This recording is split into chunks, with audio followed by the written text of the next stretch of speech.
Here in the studio is Olga, who's been a member of the site seekingarrangement.com for a few years, and also Dr. Thaddeus Bachar, who has patients who use dating sites like Sugar Daddies and Seeking Arrangement. Thanks to both of you for joining us here on Global. Olga, to you first of all, just tell me about the arrangement that you have come to, what you expect from it.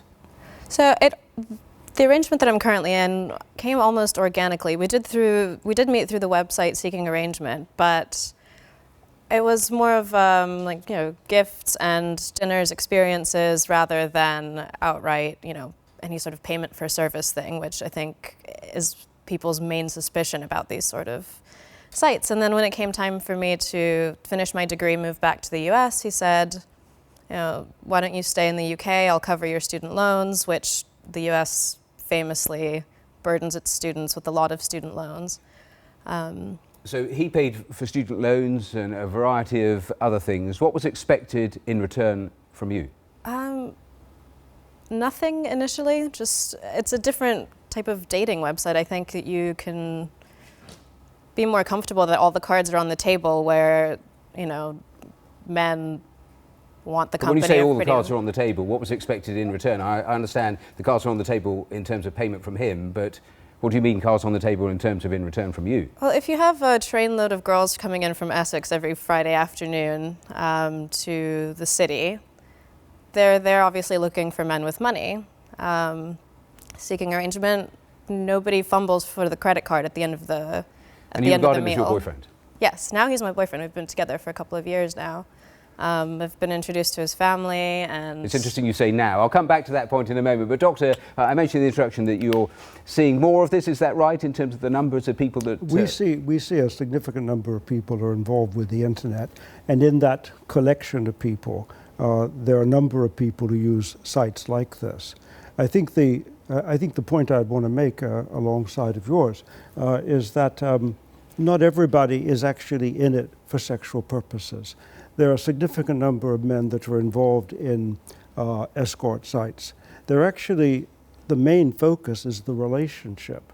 The sexual behavior is a kind of add-on to it. And I've had a number of people who've been involved in that sort of process. But in terms of the people and patients that come to you, why do they come to you? What are the potential dangers long term of the impact of something? Well, I mean, the reason why people come to me is because their lives have become chaotic.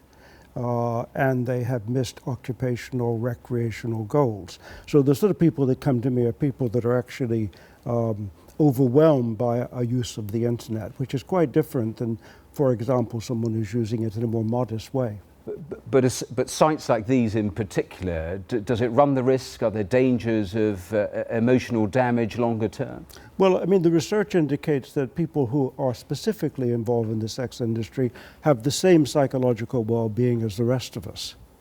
Now, I think that's really quite important because, in our society, we do live in a society in which our sexual behavior is punitively structured.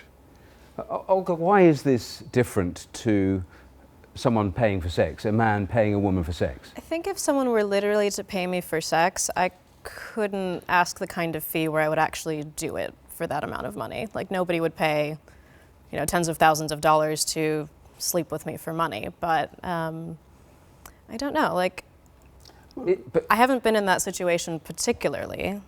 No, I mean, I've had a couple of people, one who married from the site, from Sugar Daddy's site, and that was one. And I've had other people who have formed relationships from those sites. And I've had a number of women come to see me who've actually created quite an important and stable lifestyle launched on the basis of those sites. Sure, but there'll be plenty of others where the whole arrangement is in some way exploitative. I suppose that is yes, but what do you mean by exploitative, and who's exploiting who? Well, let me... Well, that's the thing. If you are dating someone without kind of making your intentions known, isn't that more dishonest? Say if I'm hanging around at a bar looking for a rich man who'll... I wonder if the root of why people recoil potentially from this is that the backdrop fundamentally to the relationship is a financial one. You said now he's my boyfriend, which suggested a timeline. Isn't that why people have problems with it? I suppose the ordinary forms of relationships, whether you have things in common, that perhaps comes later.